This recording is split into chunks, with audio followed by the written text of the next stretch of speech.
After beating the Wolves 3-0 in the regular season, it's obvious that the Suns really thought Minnesota would be sweet in the first round. That ain't the case. I can assure you that Phoenix fans were overly confident about their matchup with the Wolves, and this series is testing the very fabric of their DNA.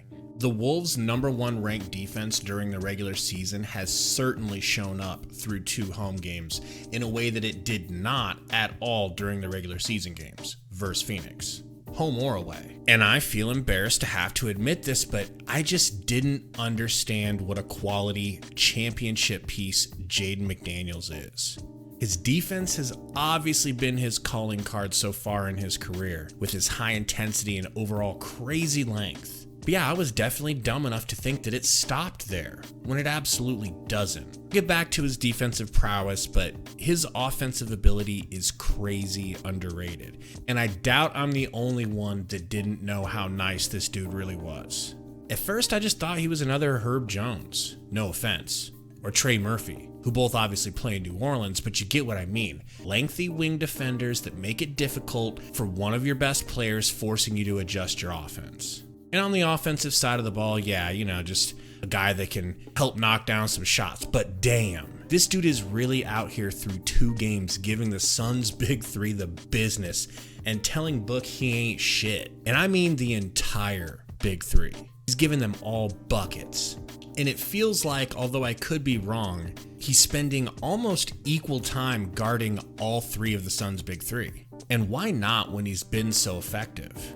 This is a big adjustment that Frank Vogel has to figure out fast. How to get Jaden McDaniels switched off of the member of the big 3 that he's running through the offense at any given time. His defense has been so effective because he's not just making life miserable for one of them, he's clamping them all. Now back to the offensive side of the ball. In game 1, Jaden was what I kind of expected him to be. 9 points, nothing crazy. Game 2, he literally broke out, making you think he's about to hit the next level of relevance. I think soon he'll be much more of a household name. I mean, just imagine if he played for the Lakers or the Warriors, especially if he keeps this type of effort up and shot making. Oh my God. In a game where Anthony Edwards was shockingly held to 7 points through the majority of the game, ending with only 15 points on 3 of 12 shooting, Jaden McDaniels offensively played the star role. Not Cat, who only had 24 total minutes due to foul trouble, or Rudy Gobert, although, to be fair,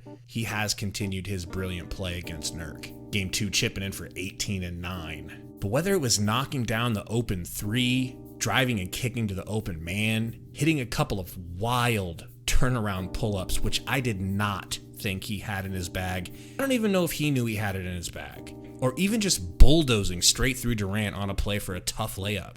You name it, he had it going, and it was the catalyst for the Wolves going up 2-0 on the Suns.